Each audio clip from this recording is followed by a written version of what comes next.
I have so many projects to finish. I have schoolwork to do, I have paintings to finish, friends who want art, I have to call Kai. Projects I've started and just can't get done. Videos I've started, video after video after video. Ideas I have running around in my head all the time. Ideas for projects, stuff that I want to make, gifts for people I want to finish. I have to finish my mom's painting. I guess I've been thinking that sometimes with art and other stuff, it's okay to just say, I gotta let this go. Sometimes you just have to face that not a good idea, maybe it wasn't a good idea to start with, or maybe it just stopped being a good idea. Sometimes stuff just goes nowhere.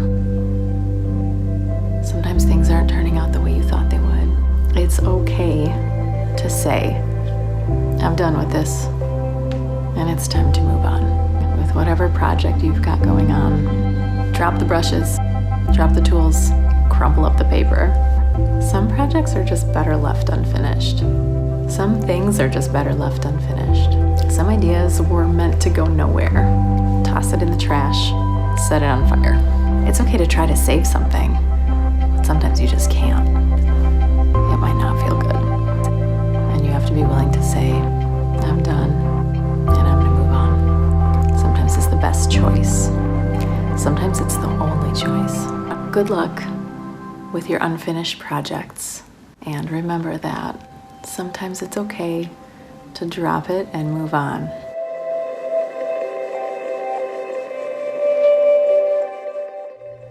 You only live once is an untruth. You live many times, as many as you'd like.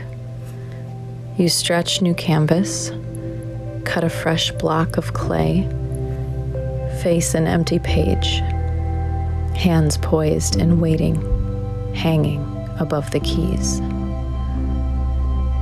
If you choose another life, there may be a trail left behind. A wake follows you, churning with unused medium, opened, oily paints spread on palettes, splashy puddles of unused ink. Or, if you chose to set your entire studio ablaze, only burning, floating embers will remain of the unfinished life.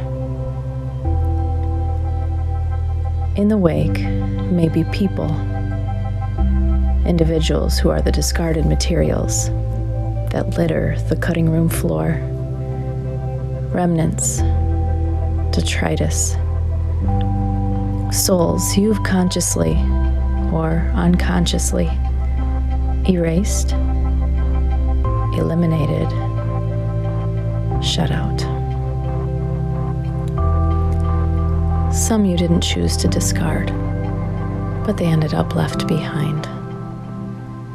When they don't fit into the new life that is being constructed, assembled, sculpted in and outside of you, they are not part of the palette you have chosen.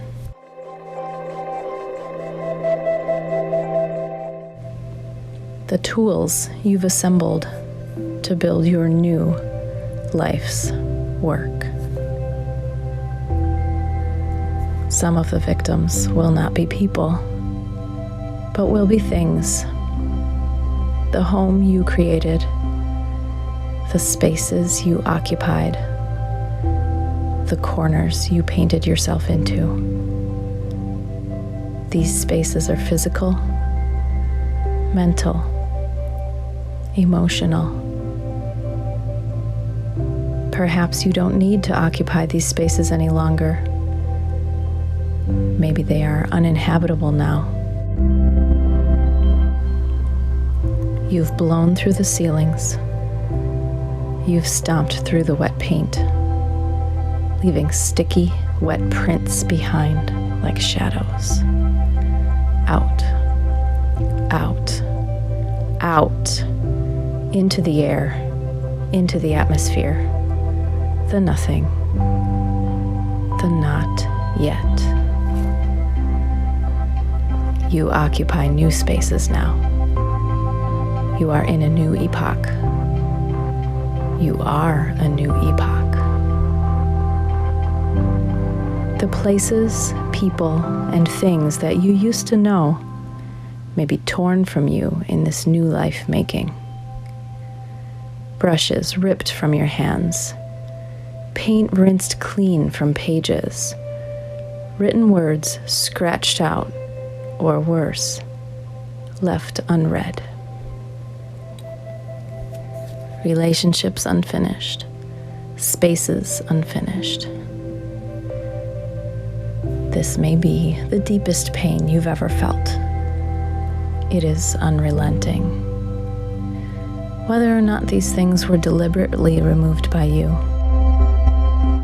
the pain still seizes you, grips you suddenly, rips you from dreams by night, chokes your simplest thoughts by day. The deliberateness of the removal is unimportant. The reason for the elimination is inconsequential. The life, the fresco, the mosaic, the chronicle will now remain unfinished. A life may end and become unfinished with or without our permission, because of us or in spite of us. A brush stroke we laid deliberately, a vessel elbowed neatly off the table, a plot that went awry, a choice, a decision, or a circumstance beyond our control. Decisions we leave unmade allow our life to be changed for us. The world will change around us, and therefore our life will change. We will be handed tools that we didn't choose, mediums we have no desire to work with. We become buried in the decisions of others. Creativity stifled, voices throttled, buried alive. Should we choose to bury our own lives, leave work unfinished, pull down the canvas, smash down the clay, tear the page from the carriage, force the changes we desire, the transformations sometimes so profoundly needed, the metamorphosis so craved. Then emerge, bodies blazing like the phoenix, shaking the ashes of our former life from our wings until they fall like snow, floating to the earth that grows ever smaller beneath us as we rise. Above all of the art we have created, the art we once believed in, the art we now must leave behind. Perhaps it is better to have buried a life, buried many lives, than to simply exist, sketching the same composition over and over, buried alive.